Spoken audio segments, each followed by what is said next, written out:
I could leave all the lights on in my 2-bedroom condo for the rest of my life, and the carbon emissions would actually be equivalent to eating 13 hamburgers. The biggest happiness boost from using money in generous ways, specifically the number one biggest happiness boost actually came from donating to charity. Having $1,000 in a typical US bank generates about as much carbon as taking a flight from New York to Seattle.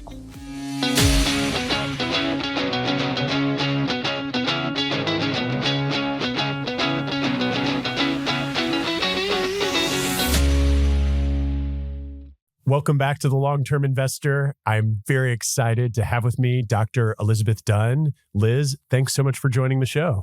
Oh, thank you for having me. I have wanted to have you on for a very long time. Your prior book, Happy Money, is one of my favorite. It's something that I gift all the time. And you have a new book out called Leave the Lights On. We're going to get into both of those, but maybe you can just start by giving the audience a little background on who you are. So I'm a professor at the University of British Columbia in Vancouver, and I am a happiness researcher. So I have a pretty fun job, which is to figure out what makes people happy. And I've applied this lens to thinking about resources like money, time, carbon emissions, technology, and my students and I conduct experiments to find the answers that we're curious to know. I was really excited to have you on. Your work actually influenced a lot of what was in my first book, Making Money Simple. It influences the way that I think through client discussions, friends and family, even the decisions that my wife and I make around our kids and our family. Happiness is so wide-spanning. I guess when we think about how it reacts to things that could maybe make the planet better, make our lives better, what I don't want to do is lose the audience on, hey, this is all about environmentalism. This is a really wide-ranging topic. So I thought it might be kind of fun to start with maybe you can just dispel some myths for those people who are always making you feel guilty about doing X, Y, or Z because it's bad for the environment. Maybe you could point to some of the myths that exist, and maybe we could make people a little happier if they choose to ignore some of those myths. Yeah, so I have definitely experienced those myths firsthand. So actually, when I first moved to Vancouver, I moved here with my boyfriend. He was a passionate advocate for climate change, which I really appreciated. But if I happened to wander out of a room without turning all the lights off, he would shoot me this withering look like, why do you hate the earth? And so, that kind of feeling of like guilt and shame actually made me want to keep my distance from the climate movement. But since working on this topic, I've actually learned that I could leave all the lights on in my 2-bedroom condo for the rest of my life, and the carbon emissions would actually be equivalent to eating 13 hamburgers. So many of the things that we feel guilty about doing or that we scold other people just don't matter that much. And so our goal was really to figure out what actions truly have an impact. And just as importantly, which of those actions would actually make our lives better, make us happier? I love that. There's an example in the book I also really liked about people who will carry around cotton reusable bags. And I actually use reusable grocery bags. And I do it thinking, okay, I'm doing something a little helpful, but I also just like that I can fit more groceries in a reusable bag than I can. But I think you said something like you had to use the reusable organically grown cotton bag like 150 times before you've actually made a difference. And there's so many things, maybe some of it's virtual signaling, maybe some of it really is with good intent, but that was what was so fun about the book is there is a lot of these things that if you've ever felt guilty about the way that you are impacting the environment, there was a lot of good visuals and comparisons there. And you mentioned also, okay, this topic took some interest moving to Vancouver with your boyfriend, but I mean, to transition from Happy Money, where it's very financially focused, to this, what was that bridge? Was it as simple as, hey, I'm living with a environmentally conscious partner here? Yeah, so I really cared about climate change, but as a happiness researcher, I honestly thought I did not have anything valuable to say about it. But I was biking to work one day and, thinking about climate change. And it occurred to me that I actually ride my bike to work because I arrive in a better mood. So I'm nicer to my colleagues. I'm happier having just gotten some fresh air and exercise than if I battle traffic in my car. Of course, biking is also one of the most sustainable forms of transportation. And then it dawned on me that, in fact, so many of the things that we need to do to tackle climate change are actually good for our happiness. And I'm lucky enough that one of my colleagues at UBC is one of the world's leading experts on the behavioral side of climate change. So I shared this idea with her. And she says she had a real light bulb moment where she realized that happiness was actually missing in the conversation about climate change. There's so much doom and gloom and shame and fear and anxiety. And, negative emotions have their place, but actually positive emotions are really important too. So that's when we teamed up and started thinking about this project and thinking, okay, how can we help people get happier and get, lower carbon footprints at the same time? I love that. And, I hear echoes of both of the books that you've now published. I think of those kind of trade-offs the same way with money, where like, hey, this answer in a spreadsheet matters, but the real goal that you're trying to get to is a better, more fulfilling life. I want to dig into a couple of the concepts, and probably a lot of what I might ask you is more on the money-related side than the environmental side. However, I just bring on the climate stuff because I think people are going to really find it enlightening. Again, one of my favorite parts of the book is the distinction between buying status and buying comfort. And you use the language type A and type B purchases. So can you explain to me a little of why that distinction matters and what it does for happiness? Yeah, so there's this idea that some purchases, which we could call type A purchases or comfort purchases, are sort of fundamental to us as humans. So the sort of prototypical example might be like an air conditioner. An air conditioner is going to make you more comfortable in your home. And, you don't need to do a whole lot of social comparison to know that it feels better to be in a room that's, 70 degrees than a room that's 95 degrees. In contrast, though, there are many other purchases that we make, which we might call type B or status purchases, that we value and we might even enjoy, but they're very different. We really need some social comparison information in order to appreciate them. So you might think of a fancy designer bag or some extra nice cars, things where we really have to know what other people have. A diamond is a prototypical example where how awesome your diamond is kind of depends on, is it bigger than other people's. In contrast, being in a room that's 70 degrees is inherently pleasant relative to being in a room that's 95 degrees. You don't need to be looking over your shoulder to see what somebody else has in order to value it. And I think this is a really interesting distinction, because if we focus on these type A purchases, things like, having an air conditioner, having the right temperature in our home, that's something that can potentially make us happier. And if we sort of increase the access to these kinds of purchases for everybody, that can raise everybody's happiness. In contrast, you give everybody bigger diamonds. Well, now my diamond isn't so good. I need an even bigger diamond. It's sort of an eternal rat race. And so I think these type A purchases are really interesting. And they're potentially relevant when we think about climate change. We might want to think about consuming some of those type B purchases a little bit less, because in essence, they're not sort of fundamental to who we are as humans. So they're sort of a great opportunity to cut back on some of our consumption. In contrast, though, and this is maybe a little bit of a break with what some folks in the climate movement would say, we would suggest, don't sacrifice those type A purchases. So, temperature matters. Your home should be a comfortable temperature, but maybe you can live without the extra large diamond. And so if we're trying to maximize our happiness while living more sustainable lives, I think this distinction between type A versus type B purchases can help us decide what sorts of things to prioritize and what to let go. Yeah, and a lot of what I noticed there, both in your response and in the book itself, is that the goal is not necessarily just spend less everywhere, but just stop overspending in those low happiness categories, something that's really been pervasive in all of your work. Another thing that you kind of talk about is the buy fewer but buy better argument.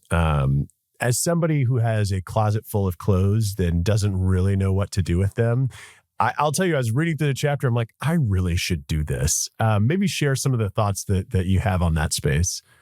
Yeah. So first off, just from a climate perspective, just to sort of frame why I got interested in this here is fast fashion has an outsized impact on climate change. In fact, I was pretty stunned to learn that a single pair of jeans basically ends up emitting more carbon than a new iPhone.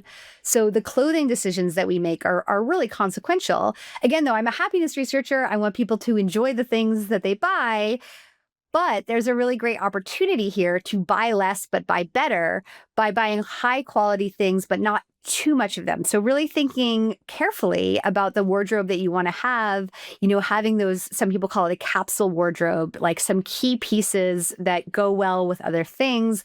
Then you don't need a closet stuffed full of a million different pairs of jeans. You have a few nice pairs, maybe in a few colors that go well with the other things that you own. And again, this is really a different sort of approach to spending that I think is maybe the default in our culture where, fast fashion kind of pushes us to want to buy things all the time, just buy that latest thing, stuff it into our closet, whatever. And instead, this is about saying, what maybe I'll put actually a little bit more money, like even be willing to spend more than I otherwise would to get something that's really, really high quality, really classic, that's going to last and isn't going to be out of fashion in 3 months. When I was reading the manuscript, I was in the midst of like a 3-city, 7-day trip that was mixing work and personal. And those are tough trips. If you're like a business traveler or work traveler of any kind, those are like tough trips to pack for because the difference between like I was in New York, I was in San Diego, I was in the Midwest, like those are all very different needs. And then thinking about what you're talking about, like how can we have these things that are simpler and just like dress up the same thing a little bit differently each and every place really hit me in the moment. So side point entirely, but felt like I should just share that in the moment as I was reading. A big thing in the book, I think maybe one of my favorite studies that I came across within it centered on generosity, which was a huge part of what I gleaned from your book, Happy Money, that when you're being generous with your money, that's something that shows prolonged happiness versus spending it on yourself. Not always, but in many cases. Can you talk a little bit about the TED mystery experiment that you discussed within the book, though? Yeah. So in some of our earlier work, we had shown that when people are given a small amount of money, like $5, $20 to spend on others, they end up happier than when they're given that same amount of money and told to spend it on themselves. But of course, we were always working with these, pretty trivial amounts of money, like $20. And so we wondered, would generosity produce so much happiness if people were spending really consequential amounts of money? And we just figured this was something we were never going to be able to test because of the limits of research grants. And then one day I got a call from Chris Anderson, who's the head of TED. And he said, Liz, we've got this opportunity where there's a wealthy couple in the TED community that wants to give away $10,000 to each of 200 people across a bunch of countries. Is this something you would be interested in studying? And I was like, oh yeah, count me in for sure. And thus began what we called the TED mystery experiment. So we called it the mystery experiment because we didn't want people to know that they might get a huge bundle of cash if they signed up. But those who signed up and qualified did receive, in fact, it was not a scam. They really did receive $10,000 all at once. And the cool thing about this study too is that we were able to recruit people from around the world, including people in places like Kenya and Indonesia, where 10,000 US dollars was really a life-changing amount of money for some of our participants. Now, in this study, partly because of the donors' wishes, we didn't tell people how they had to spend the money. Instead, we let them make their own choices. But every time they spent any of the money, they had to tell us what they bought and how it made them feel. So basically, what we discovered was that just like in our earlier research, people seem to get the biggest happiness boost from using money in generous ways. Specifically, the number one biggest happiness boost actually came from donating to charity. And this was particularly striking to me because people did all kinds of great things with the money. They, took a family trip to Disney World. They bought a new iPhone, invested in education, bought a car, like all kinds of great stuff. And yet, even in this, very high consequence spending situation, we saw generous spending rising to the top. Now, was that surprising to you, or did that, like going in, you're doling out the money, you probably had some expectations or hypotheses of what you thought would happen? Like, how different was that from what you were expecting to see? I mean, as a scientist, I really hoped that we would replicate what we had seen earlier, but I honestly didn't know because again, I can totally see the argument that like, oh, sure, it feels great to give away $20, but would it really feel good to give away thousands of dollars? And yet that is indeed what we found. The other part that was definitely surprising to me was just how much of the money people chose to spend on others. So people spent over $1,000 of the money just on charitable donations on average, and over $6,000 in all kinds of different, generous pro-social forms of spending. So things like buying gifts for other people. So that was actually quite remarkable to me and a much more dramatic show of generosity than I honestly expected to observe, even as somebody who has studied generosity for over a decade. Yeah, very cool stuff. I really enjoyed reading about that. Another kind of realm of happiness research that you've done that I've enjoyed following over the years and is also addressed within the newest book is things around like housing and commutes. And when I talk about how your work has influenced the way that I coach clients or just have conversations with friends and family, commute is one of the bigger things that I've been like, look, they're like going through this where me and my wife live. We are right next to our kids' school. Like we're about equidistant from each other's works. Mine's a little closer. The only thing that's actually inconvenient is what we do with our dog. But that, yeah, we have the biggest dog you could possibly have. So that's inconvenient enough. Tell me a little bit about the commute piece, like what the trade-offs people are experiencing and what your research has shown there. Yeah, so the minutes that people spend commuting each day tend to be among the least enjoyable moments of their day. So anything we can do to cut back on commuting is likely to be a boon for happiness. And interestingly, commuting is also responsible for a huge portion of the typical American's carbon emissions. So commuting is a problem for climate change. Commuting is a problem for happiness. So this is a real sweet spot, an opportunity to make a change that's going to make us happier and make us live more sustainable lives. And so, when it comes to cutting back on commuting, one thing is just, to, as you said, to kind of think about where you live, like be really strategic in terms of where you live. And I think often people focus on really salient features like, oh, that house had such beautiful marble countertops or high ceilings, or, oh, there's an extra guest bedroom that's so nice. But they lose sight of the sort of more abstract feature of like, how much time am I going to spend in my car if I buy or rent this house? And I think that should be the number one question people ask themselves. Now, not everybody has the luxury to move closer to work. And so if that's the case, then you can think about, all right, you're stuck commuting. Can you do anything to make this commute more enjoyable and more environmentally sustainable?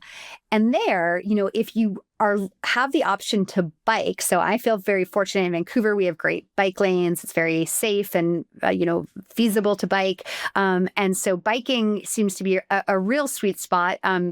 For example, some research shows that Americans who bike regularly have fewer days of poor mental health per month. So biking is a really nice intervention for our well-being and also incredibly low carbon. Even e-biking is great. So e-biking, very low carbon. And it turns out, interestingly, people who own electronic bikes get just as much exercise on average as those who own regular bikes. And the reason is that they just end up biking more. You can get so many places so easily. In fact, most distances that people drive on a typical day can be easily covered on an e-bike. So I think this is a really exciting time where this, technological innovation is making it so much easier and more accessible to bike.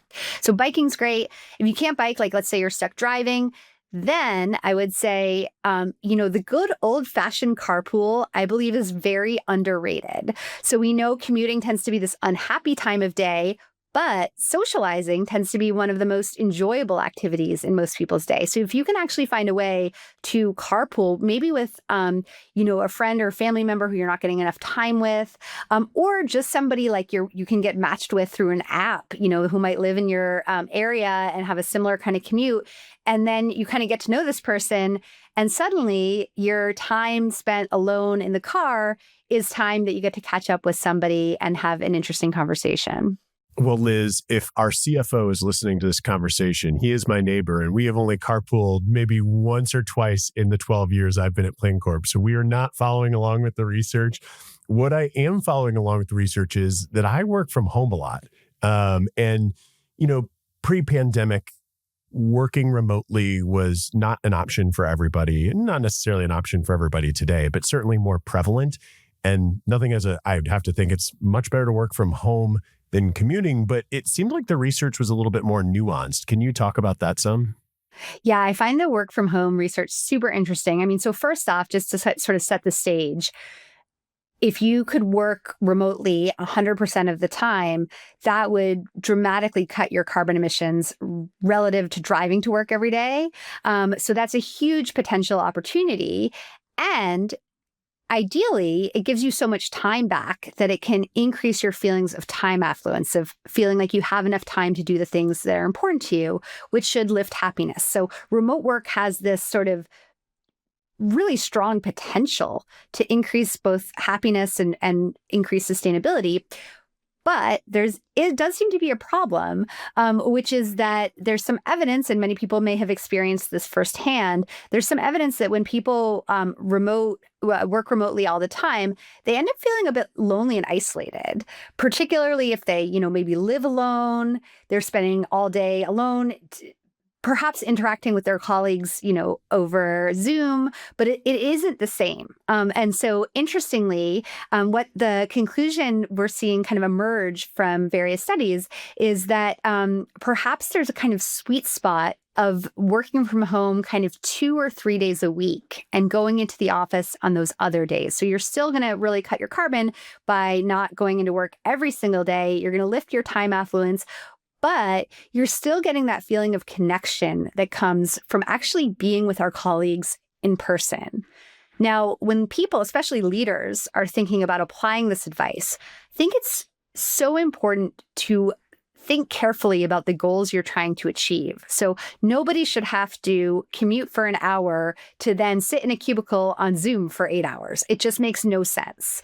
And so if we're bringing people into work, we really want to think about harnessing everybody being there in person together to do the kinds of activities that work best when we are all in person, to really use it as an opportunity to build connection. And to me, this is one of the most interesting areas of emerging work and something that I've been really enjoying talking to business leaders about. Well, that's fascinating. And a lot of what you share resonates with me, at least anecdotally. One thing that I definitely want to touch on that, again, has had tremendous impact in the way that I frame decisions, that while there's like the correct answer in a spreadsheet, there's also like the better answer that, allows you to ignore the spreadsheet from time to time. And that's experiences.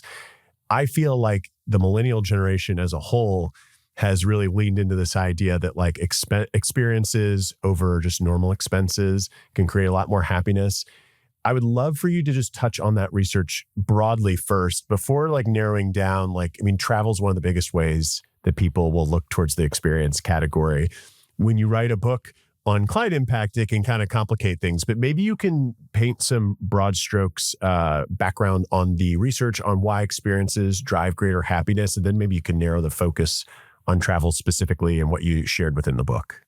Yeah, so in my first book, Happy Money, we have a whole chapter entitled Buy Experiences, where we review a bunch of research showing that people seem to get more happiness from buying experiences like vacations, special meals, concerts, World Cup games, than from buying material things like, couches, cell phones, clothing.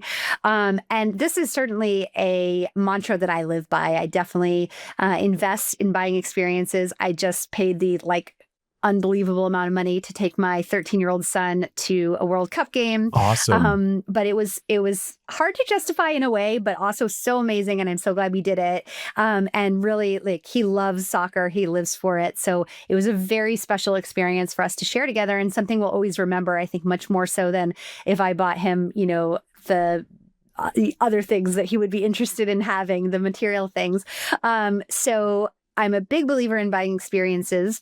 But of course, as someone who's just written a book on climate change, I'm very aware that flying in particular can come with a really high carbon price tag.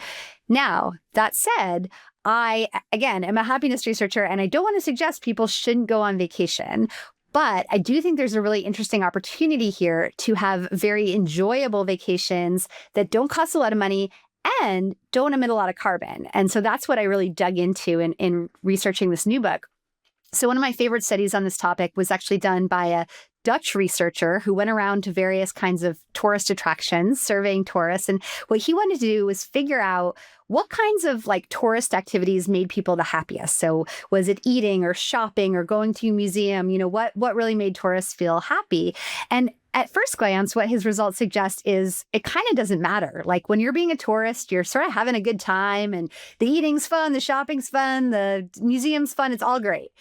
The one exception was when people had spent most of that day traveling, they didn't feel so good. So it's really the travel part of tourism that undermines our enjoyment. So what this means then is there's an opportunity to think about, you know, maybe taking trips closer to home in order to minimize the time we spend on travel, thereby cutting back on our carbon emissions and allowing us to enjoy all of those tourist experiences without being dragged down by the, you know, misfortunes that often come with travel. So, you know, to me, I've tried to apply this by thinking about making time to be a tourist in my own hometown or just in my own region of the country. I know when COVID hit and we couldn't go very far, I actually got to appreciate some of the really wonderful attractions that are in my own region of the Pacific Northwest. Now, again, that doesn't mean never go to Europe, never go on a really big trip. But I think, you know, consider it a treat, something to do maybe once every 4 years, like the Olympics, you know, and instead of going to, you know, if you have the luxury of being able to go off to Paris for a week every summer, instead, could you go for 4 weeks and see more of France, travel by train, really get, you know, deep into the culture and the food and immerse yourself in it and really make the most of that flight? So I tend to think about return on emissions. Can you get the most possible amount of joy for every pound of carbon that you burn? Now, I'm going to risk maybe repeating some of what you said or eliciting a response from you that repeats some of what you said. But you know, one of the things that strikes me as I watch clients, as I look at my own life, friends, family, whatnot, where people will use travel as a way to like compensate for a daily life that doesn't bring them a lot of joy. Like, how do we avoid using travel that way? This is so interesting. I mean, this is where I think maybe, you know, if people are not enjoying their daily lives and maybe making a lot of sacrifices and then really splurging on travel, that might not be the best route to happiness and definitely not the best route to carbon and to saving carbon. In fact, turns out that somebody who eats vegan all year long, but then flies from New York City to Thailand for Christmas will end up with the same carbon footprint as someone who ate meat all year, but just stayed home for the holidays.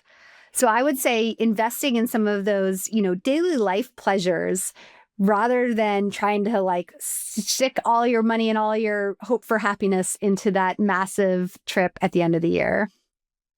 That's shocking. And the book does so much of that, like dispelling, like if you think this is really making a difference, do look at that. So many ways. And again, the happiness part is huge within it. I want to pivot a little bit more to an investment specific question. You talk a little bit about some of the impact, and this is really relevant for anyone who is an ESG investor, which I'm broadly using the term. Maybe I should be calling them a socially responsible investor. But you know how banking and 401ks and shareholder voting can really end up at a different place than you might expect. Like, what are your thoughts there? Yeah, I mean, first off, I think when people think about money and climate change, they tend to focus, a lot of people tend to focus on things like what you buy. But it turns out that what you buy matters much less than where you stash your money. So just to start at the most basic level, you know, most people have at least a savings account, right? Turns out that having $1,000 in a typical US bank generates about as much carbon as taking a flight from New York to Seattle. And the reason for this is that most big US banks are heavily invested in the fossil fuel industry. And so you're essentially investing your money in the fossil fuel industry without even intending to. So just taking one Saturday to like move your money is actually a very powerful strategy. As a happiness researcher, I will admit, probably not the most enjoyable thing you could do with your Saturday. But unlike, food choices or commuting, you do it once and you have just made a massive difference. Okay, so that's kind of at the lowest level for everybody who just has a savings account. When it comes to investing, I mean, there are just so many incredible opportunities now to make a difference through the investments that you make. And, obviously, I'm not an investment expert, but one of the people that I spoke to that really just blew me away was the founder of a company called Sphere. And Sphere is really interesting because they basically create 401ks, but without the fossil fuels. So very, very similar to what you kind of 401k you would get anywhere else, but just minus all of the fossil fuels. And so I think this is really important that just by, thinking about where to put our 401k, we can potentially have a huge impact. And, I would worry much less about things like exactly what, how much meat you eat or where you flew than where you're keeping your money. If you have a lot of money, where you put that money is probably the most impactful decision you could possibly make in terms of climate change. Probably pretty surprising to people, particularly when you think about the savings account. If this is something that's really important to you, again, just another way where you can uncover this sort of thing. And it's a balance. You have a chapter on these like big one life decisions, like where to live, whether to have kids or pets. All this stuff can be really emotionally loaded topics. I guess, what do you wish that people understood when you're discussing these big items, without turning them into moral debates? Yeah, I don't think we need to make it a moral debate at all. And in fact, I think moralizing over climate change is actually counterproductive because it kind of knocks out the nuance. And I think we need to make more calculated decisions, almost the way we would with investments, when it comes to thinking about reducing our carbon emissions. So, for example, when we think about having kids, some people, some people have probably seen these headlines that if you care about climate change, you shouldn't have children. I think that is a crazy conclusion.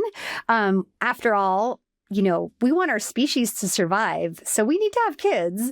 And having children can be a wonderful and rewarding part of life. But, it's worth thinking, okay, on the margins, maybe how many kids to have. That's where I think climate change, we can start to think about this. And there seems to be, we probably need, one or two kids, kind of replacement purposes. 5 kids, I don't know, like then you're starting to have maybe a bigger carbon impact. But okay, let's just say you want to have a big family. You want to have 5 kids. Not my jam, but if that's what you want to do, great. Then you could, but like, let's say you really care about climate change. Then what you want to do is see, could you live in a place with clean energy? So, for example, Vermont has very clean energy. And so living in a place like Vermont, you can have a really low carbon lifestyle, even with a big family. So again, there's so many opportunities to live the life that we want to lead while keeping our carbon footprint low. And so in the book, what we really try to do is not tell people, oh, here are the 5 things that everybody needs to do in order to cut carbon. That's not our approach at all. Instead, it's to help people understand the actual science, which is so different from the sort of listicle approach that we see a lot out there, and say, okay, given this, what decisions can you make that work well for your own life in order to maximize your happiness and minimize your carbon? I love the way you frame that. I want to bring this to a close with the last chapter. It's called Upward Spirals of Joy, which to me sounds a lot like compounding. So I guess, what do you feel like climate action or really any behavior change has in common with long-term investing? I think there's a lot in common. I think, just doing a little bit can make a big difference, and starting early is awesome. And what I think is really interesting with behavior change is that when we change what we do, we can end up influencing other people in ways that we might never imagine or even recognize. So one of my favorite studies on this was actually done right on our campus at UBC by some friends of mine. And what they did was to observe diners standing in line at a simple cafeteria. There was just a meat option and a vegetarian option. And they just unobtrusively watched what people ordered. And it turned out that people ordered the exact same dish as the random stranger in front of them in line 72% of the time. So what this means is your simple choice to, place a vegetarian order rather than ordering the beef or whatever, can influence the other people around you in ways you might not even notice. I love that. Herding 101 right there. And I lied. Actually, I want to ask you one more question. After somebody listens to this episode, what is the first decision you would think they ought to revisit? Well, again, I think it depends so much on the individual. So I don't want people to all go out and do the same thing. Again, that's the sort of listicle approach that I think I would love to see us get away from. And instead, what I'd love for people to do is rather than doing one specific behavior because they heard it on a podcast and now they think they need to go, eat a salad or recycle or something. Unless that behavior is go buy your book. But yes, go on. Right. Go buy my book. Then you'll be all set. I'll be happy forever. No, instead, I'd like them to ask themselves a question, which is, where are the opportunities in your life to increase your happiness and cut carbon? So just even identifying one area. Is it in food? Maybe you're somebody who eats a lot of beef and perhaps you could cut back a little bit.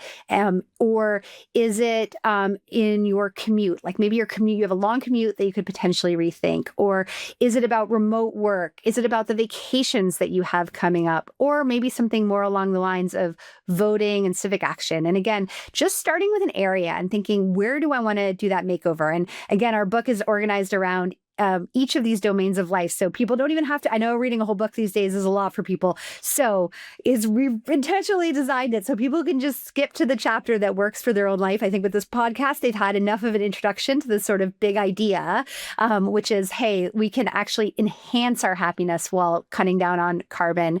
And then just pick the area that you want to focus in, zero in on that, and start making those changes. And what I would really love for people to do, if we're getting into my wish book here, is I would love for people to, get together with others that want to make changes in their lives too, because it's so much easier to make change in our lives when we have social support, when we have other people doing it along with us. And so that would be, if I can make like if you're the genie, Peter, and you can give me a magic wish, that would be it. I love it. Well, Liz, this was my magic wish. This is such a pleasure to have you on the show. If people want to follow along with you and see what you're doing more in the moment, what's a great way to find you? So our website is happyclimate.org. And there's lots of interesting resources, news, updates. They can join our community. And I'd love for people to be part of it. Great stuff. Again, Liz, thanks so much for joining us on The Long-Term Investor. For those of you watching on Cheddar, be sure to subscribe on YouTube or on the podcast channel. Wherever you get your podcasts, you'll hear these interviews first. And again, Liz, thanks for joining us. We will see you all next time. Thanks for having me.